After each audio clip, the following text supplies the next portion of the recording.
Russia has announced formally withdrawing its signature from the founding statute of the International Criminal Court, citing the tribunal's failure to live up to the hopes of the international community. Russia's foreign ministry says that President Vladimir Putin signed the decree because the court is one-sided and inefficient. Moscow is unhappy at the ICC's treatment of Georgia's short conflict with neighboring Russia in 2008. It says the court ignored Tbilisi's aggression against civilians. The ICC published a report earlier this week recognizing the rejoining of the Crimean Peninsula to Russia as a military conflict between Moscow and Kiev. It also described the move as a Russian occupation of the Ukrainian territory. Several African countries have withdrawn from the ICC. Burundi, South Africa, and Gambia accuse the tribunal of prosecuting alleged crimes only in Africa. China's Xi urges cooperation among nations in governance of global internet. Chinese President Xi Jinping on Wednesday called for greater cooperation among nations in developing and governing the internet, while reiterating the need to respect so-called cyber sovereignty. Speaking at an internet conference in Wuzhen, in the eastern province of Zhejiang, Xi and propaganda chief Liu Yunshan signaled a willingness to step up China's role in global internet governance, seeking to rectify imbalances in the way standards across cyberspace are set. The development of the internet knows no international boundaries. The sound use, development and governance of the internet thus calls for closer cooperation, Xi said in a video message at the start of China's Third World Internet Conference. While China's influence in global technology has grown, its ruling Communist Party led by Xi has presided over broader and more vigorous efforts to control, and often censor, the flow of information online. If China and Russia would decide to create a new order, I will be the first to join. Alis ako dyan sa, there used to be the League of Nations before, itong predecessor ng United Nations. It used to be called League of Nations. Nothing happened. There's still war. United Nations, walang nagawa. Series of war. Vietnam, Taliban, ngayon dito. The killing is endless. Just because it is America, it does not mean that it is good.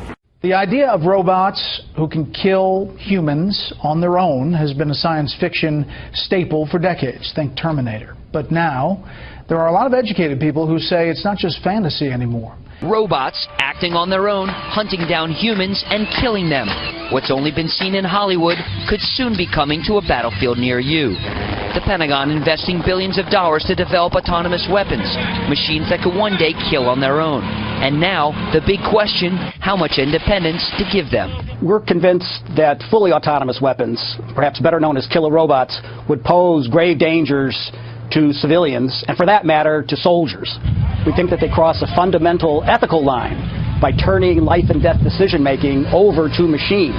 Over 30 countries already possess defensive weapons which use autonomy to shoot down incoming missiles or aircraft. But the Pentagon insists humans will decide when to strike. When it comes to the use of force on behalf of the American people, there always needs to be a human being involved in making those decisions. But critics don't want to take any chances. We think that they should be preemptively banned. They don't exist yet, but they're coming down the pike very rapidly. In 2003, a U.S. Army Patriot missile battery, a system which incorporates a high degree of autonomy, shot down 2 friendly aircraft, killing the pilots. I don't think we should ever expect war to be perfect and pristine. There's going to be incomplete information. There's going to be accidents. There may be ways in which automation can make warfare more precise, and we've already seen that with smart weapons. Sherry says autonomy could reduce civilian casualties on the battlefield if used the right way. Experts say the Pentagon is only interested in using the technology for logistics operations or other tasks such as refueling aircraft. Today, automation is being used for driverless cars and on Wall Street, but it's not perfect. When you look at, say, stock trading today, it's highly automated, and there have been situations where these algorithms that companies have, they interact in unexpected ways, and you get something like a flash crash. And I don't think you'd want to see the military equivalent of that, a flash war. Top Pentagon officials say the U.S. must stay ahead in the robot arms race. Nations like Russia and China are trying to develop the technology to close the gap. The United States won the Cold War in part due to its innovation prowess, something it hopes to maintain. Well, now, these pictures you can see behind me have triggered a tirade of questions online. They allegedly show a Hezbollah parade in Syria with the militants group fighters posing on US-made armored vehicles. The group is recognized as a terrorist organization by the United States. The person who posted the images says the vehicles could have been transferred to the group from the Lebanese army. The US State Department reacted as follows.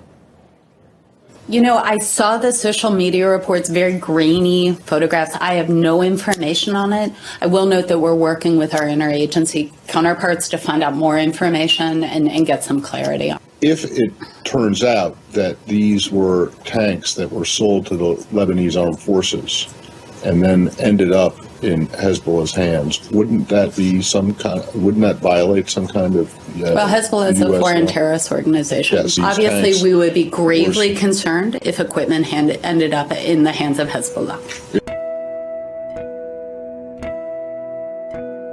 Outgoing UN Secretary General Ban Ki-moon just received the charges in a letter from 11 different Muslim states. The signatories are accusing the hardline Iranian regime of wreaking havoc and instability in the Middle East by relentlessly engaging in terrorism. The charges include engagement in regional terror as well as efforts to export terrorism abroad. Iran was specifically blasted for supporting Hezbollah, the Lebanon-based terror group which frequently threatens the state of Israel and is also heavily involved in the Syrian civil war. The Arab group went on to condemn the Islamic Republic for its expansionist policies, flagrant violations of other nations' sovereignty, and continual interference in the internal affairs of other Arab states. The document was signed by the UN ambassadors from Bahrain, Egypt, Jordan, Kuwait, Morocco, Oman, Qatar, Saudi Arabia, Sudan, the United Arab Emirates, and Yemen. The UN Watch monitoring group says that its denunciation from these Muslim Arab countries is very important because it doesn't permit Iran to get away from its usual claim that any criticism of its policies are part of a Western plot. Of all of the key promises that President-elect Donald Trump has made on the campaign trail, his promise to repeal the Iranian nuclear agreement is one of the most well-known. Well, the United States Congress just passed a bill that could make keeping that promise much easier. The United States Congress has passed a bill that could pave the way for President-elect Donald Trump to pull out of the Iranian nuclear deal. The House of Representatives passed a 10-year extension of sanctions against Iran that were due to expire on December 31st of 2016. The bill passed with practically no opposition by a vote of 419 to 1. The pro-Israel lobby AIPAC is now urging the Senate to pass a similar bill, and President Obama has already indicated that he would not try to block an extension of said sanctions. If President Trump were to decide to scrap the deal, he could do so by simply ceasing to waive existing sanctions. Well, many evangelical voters helped to elect Donald Trump, and now some Christian leaders are comparing him to a biblical king named Cyrus. Author and speaker Lance Wallnau met Donald Trump several months before the election.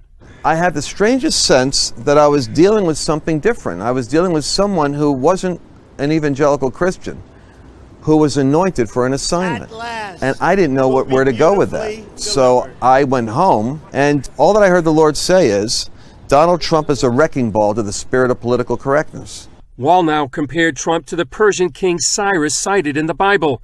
Cyrus decreed the Jews living in captivity in ancient Babylon could return to Israel and rebuild their temple. He came in, this king, as a secular ruler and decreed for the building of the house of the Lord. He literally made it possible for the Jews to end the captivity.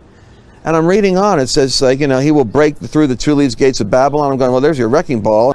He says history is filled with secular rulers, appointed by God for unique seasons. He anoints them for their assignment. And then it's obvious if you think about it. You're stuck with the reality of history. Does God put people into the crucible of history who are not your favorite Christian candidate, but who in the end was perfectly anointed for the task? He thinks the dangerous world of today needs a strong leader, and he believes Trump can guide America through international storms. And he points out Trump has forged a unique relationship with Christians. Trump, for some strange reason, loves evangelicals. I mean, it's peculiar. He has more confidence in what Christians can do in America than Christians have in what Christians can do. and he sees them as a missing piece. The Washington, D.C. City Council just overwhelmingly approved a Death with Dignity bill allowing terminally ill patients to end their lives. The vote Tuesday was 11-2. D.C. is now the 7th jurisdiction to authorize the controversial practice. D.C. City Council is just the latest to pass Death with Dignity legislation, which gives adults with less than 6 months to live the option to request lethal medication from their doctors. When it goes into law, the nation's capital will join Oregon, Washington, Vermont, Montana, California, and Colorado, states that have approved similar practice. Death with Dignity is becoming a bigger conversation. 19 other states also considered legislation this year. But D.C. will be the first to pass it with a predominantly black population. Some in the district opposed the bill when City Council was considering it, claiming it could be used to target elderly black residents. Disability advocates are also largely against it. In D.C., opponents are concerned that poor people will be pushed to end their lives prematurely in lieu of more costly treatment. On Tuesday, it was reported that a measure making Denver the first city in the U.S. to legalize the use of marijuana in venues such as clubs, bars, and restaurants is expected to get enough votes to pass. The announcement comes during a series of wins for supporters of medical and recreational marijuana use. Voters in California and Massachusetts approved ballot initiatives legalizing recreational use last week. The Colorado measure will give private businesses the ability to allow marijuana use by adults in designated areas with some exceptions. Advocates of the initiative said it would make Denver the first city where cannabis users can enjoy the drug socially without fear of arrest.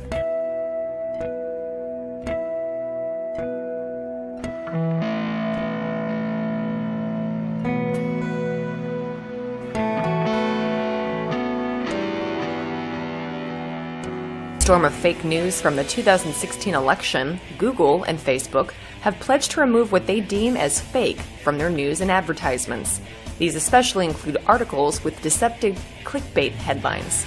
TechCrunch's Romain Dillet questions whether there may be a better way of weeding out possibly false articles, rather than creating yet another algorithm to block certain keywords. Dillet suggests instead flagging the fake news stories and believes that Google will have no problem with this. However, Facebook's robots haven't been doing a great job. Censorship isn't the best idea, but it may be a step in the right direction. Tuesday, Twitter reportedly suspended a number of accounts associated with the alt-right movement as part of a renewed effort to crack down on harassment. Among the accounts suspended, white nationalist Richard Spencer, Spencer's think tank National Policy Institute, his journal Radix, his publishing company, Washington Summit Publishers, former Business Insider Chief Technology Officer Pax Dickinson, and alt-right personalities Ricky Vaughn and Paul Town. The most recent wave of high-profile suspensions came the same day that Twitter released new anti-harassment tools that allow users to mute tweets containing specific words and hashtags. Twitter has banned high-profile alt-right accounts in the past for harassment. The live desk, more concerns about terrorism and a new warning for the holidays. The Department of Homeland Security just updated its terror bulletin. Here's a look. The department says it remained concerned about homegrown violent extremists who could strike with little or no notice. It says the holiday season in particular gives those extremists extra opportunities to target public events or places where they'll find a lot of people. But adds, you shouldn't change anything you're already planning to do. Just be aware of what's going on all around you. Did you see this today? There was this plane just circling, the metro circling, and many of you called us asking what was going on. So we got on the phones for you. We called the Air Force. We called other military. We called DIA, the FAA. And still so far, the only answer we got is, I don't know. So we'll stay on top of it, let you know when we do get an answer. The Viking wall is special for me in my room that my mom did. DeAndre Ashworth surrounds himself in his room at the Ashland Group with the things. That's my high school jacket. He most treasures. My dad is soccer. One. Yeah. More than the rest. My hero. That grainy photo of a St. Paul firefighter is from an article right here 25 years ago. He's the reason I'm alive right now. A photocopied connection to the man who saved his life. So he brings the article and I read it and I'm like, oh my God. Patience Robinson had started working at the group home and listened. And he just really wanted to thank him. He just really wanted to see him and thank him. And I said, well, let's see if we can find him. Then Patience went online and did. Pioneer Press on the day after the fire. Turns out retired St. Paul Fire Captain Don Cozen In recognition had saved some mementos from the rescue. of meritorious service. Too.